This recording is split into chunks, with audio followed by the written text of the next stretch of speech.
Bonjour, aujourd'hui je fais une petite vidéo dehors parce qu'il fait super beau et j'avais pas envie de m'enfermer. Aujourd'hui je voudrais aborder un thème qui est le thème du jugement. Et j'ai eu une expérience hier qui m'a donné envie de faire cette vidéo. Je me suis dit tiens, c'est un bon exemple pour expliquer pourquoi est-ce que on ne peut juger personne. J'ai eu affaire à une âme humaine,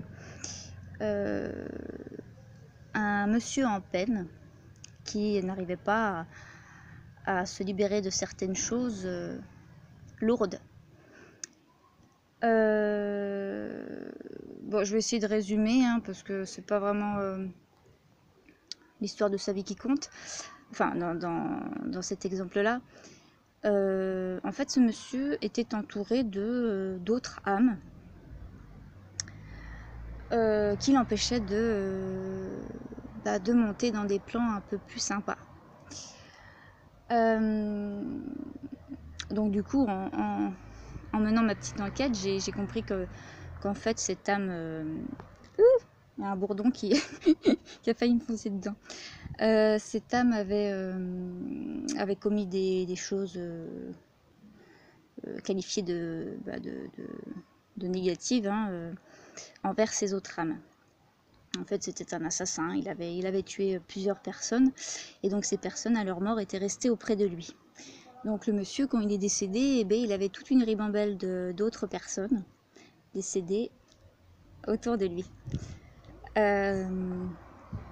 Voilà, donc il ne pouvait pas monter.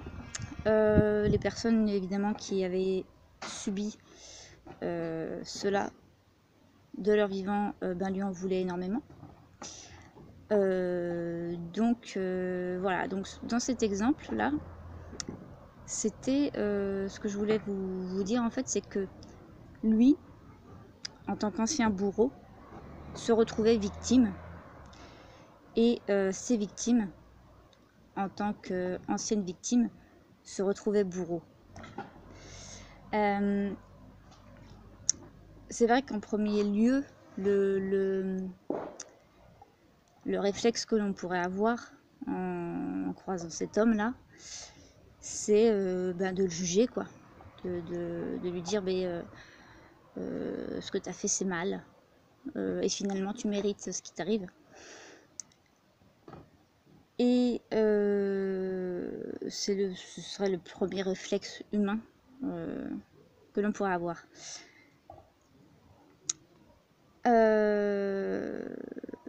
Mais du coup, là, les victimes, enfin ces victimes, ça faisait plusieurs siècles. Ça faisait des siècles en fait qu'il était mal, mais à un point vous imaginez même pas. Parce que non seulement il culpabilisait, parce qu'en plusieurs siècles il a eu le temps de comprendre ses erreurs, mais du coup les âmes qui avaient subi ces choses de leur vivant lui faisaient énormément de mal. Et donc en plus de ça, il avait cette culpabilité et ces âmes qui le parasitaient en quelque sorte. Donc c'est pour dire que on peut très vite passer de victime à bourreau, on peut très vite passer de bourreau à victime. C'est pour ça qu'on ne peut pas juger quelqu'un. Il y a quelques années, si j'étais tombée sur une âme comme ça m'est arrivé de nombreuses fois de juger des âmes comme ça, de dire mais non, moi je m'occupe pas de toi. Non, non, je te fais pas passer dans la lumière parce que ce que tu as fait c'est mal. Mais on est qui en fait pour juger de ça? On est qui parce qu'on ne connaît pas tout le vécu des gens, on ne connaît pas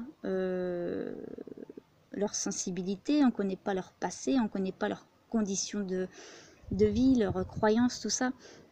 En vérité, on connaît très peu les gens nous montrent ce qu'ils ont envie de montrer. Donc, on peut pas juger. On peut pas juger. C'est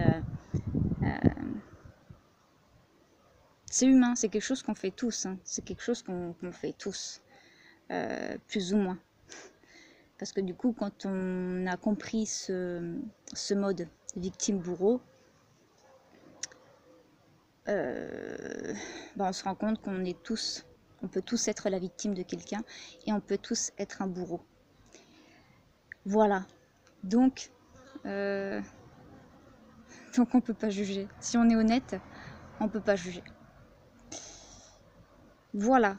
J'avais juste envie de faire une petite vidéo parce que je trouvais que l'exemple, moi, ça m'a pas choqué, c'est pas le mot, mais j'ai eu de la peine autant pour lui que pour ses victimes.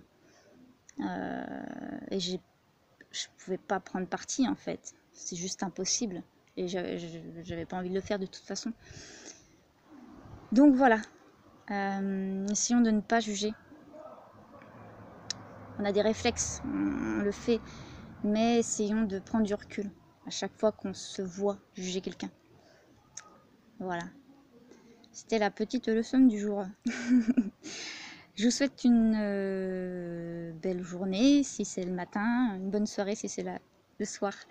Et je vous dis à bientôt pour la prochaine vidéo. Salut!